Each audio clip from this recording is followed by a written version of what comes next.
What are the Democrats doing right now? Phil, I don't know. I would say the same thing they've been doing for the last year. Not a lot.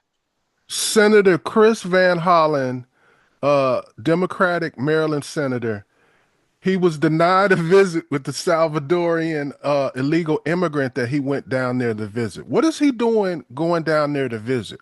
And also today, Cory Booker, you know who Cory Booker is, right? Yep. He's announced he's going to fly down in the next few days to do the same thing. What is going on?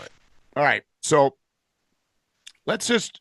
This is my opinion on this entire uh, controversy that we've got going on with this guy from Maryland, and I'm looking right now on my computer screen. I don't want to get the guy's name wrong, but what's his name? Kilmar Abrego Yeah, Garcia. Kilmar Arego Garcia. Okay,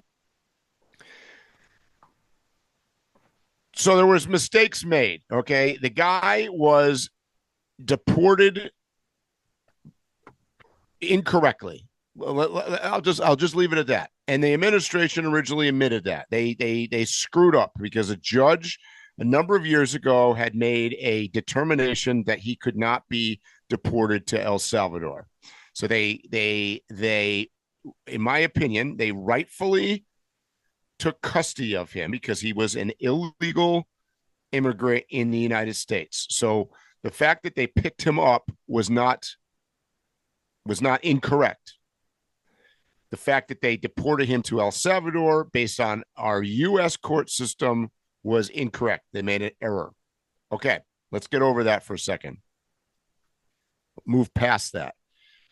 The issue with this entire thing is, I mean, can we all just take a moment to breathe for a second, particularly the Democrats that are flying down to El Salvador to I don't know what they're trying to accomplish, but he is an El Salvadoran citizen. He is in his home country right now. The president of El Salvador has declared that he is not willing to release him. I love it. I love None you. of that, by the way, is got anything to do with you, me, Trump, the Democrats, or anybody else. Like, we are Americans, we are America, and we have nothing to do with this. I don't think people are missing the point about this.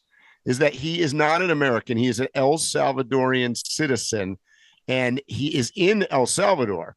Whether he's there because we screwed up and put him there, or he went there on his own, or somebody else, it doesn't. That's irrelevant at this point. For And I think me, it's been stated that if he was released and sent back to the United States, which by the way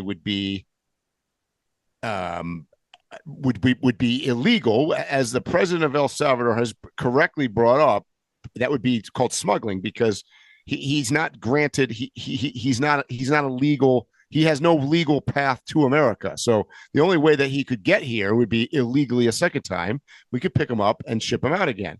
So that, to me, that seems nonsensical for the media to pick this up and say he is a Maryland father of three children who is missing his kids and his wife. This is once again back to the emotional drama part of this whole thing. And by the way, I'm not suggesting that isn't all true, but that isn't the point here. The point is that he is in El Salvador, and we don't. It is super pretentious, particularly on the part of Democrats right now and those Democratic senators, but really on the part of all Americans, to think that we have some control over El Salvador. That's a sovereign nation. So so let's take a step back here. Stop being pretentious. He's not. We don't control the world. I agree with everything you said, and I'll take it a step further. It's been confirmation from different law enforcement organizations by different judges in different states, all that he is a MS-13 gang member. And I could have sworn that we made MS-13 a terrorist organization. So Well, Why that's would Trump's argument. what I was agree. No, well, what I'm saying is that's Trump's argument for the fact that he shouldn't be in America. So, right, wrong, or indifferent, but he shouldn't be in America because he wasn't granted legal citizenship or legal right to be there. So, whether or not he's in a gang or not is irrelevant. There is a oh, fair amount of proof to say that he is, which he is in a gang, and I saw last night that his wife, who's been defending the shit out of him and trying to be on TV, tried to get a restraining order right. and about a domestic violence incident and stuff. So, I mean, these are things that the media is not, once again, fairly covering because they never do. But I just find it interesting that all of a sudden we have a bunch of, quote, Americans, particularly American leaders, flying to El Salvador for what purpose? That's where my issue starts at, Mike. That's where I could care about. I don't care about none of the other stuff that you was just talking about. I agree with everything that you said, but issue comes for me that a United States government official is going out of his way, going out of the country to look over the welfare of a non-citizen. Right. I don't care if he's illegal or legal or whatever. Right. He's not American. You Correct. not voted in to have that person on your agenda. Right. Now, if you're saying I'm going to take a couple of weeks off and I'm going to do this in a non-official manner, not using my title or any of that, go do your thing. But as a United States official, as a senator, I feel like you are derelict in your duty.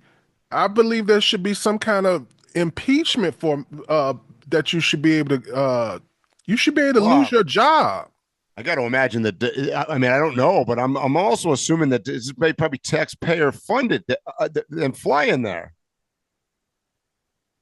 I believe that he probably didn't because people were talking about it before he left. So Maybe. he may have like, Got George Soros to pay for it. right.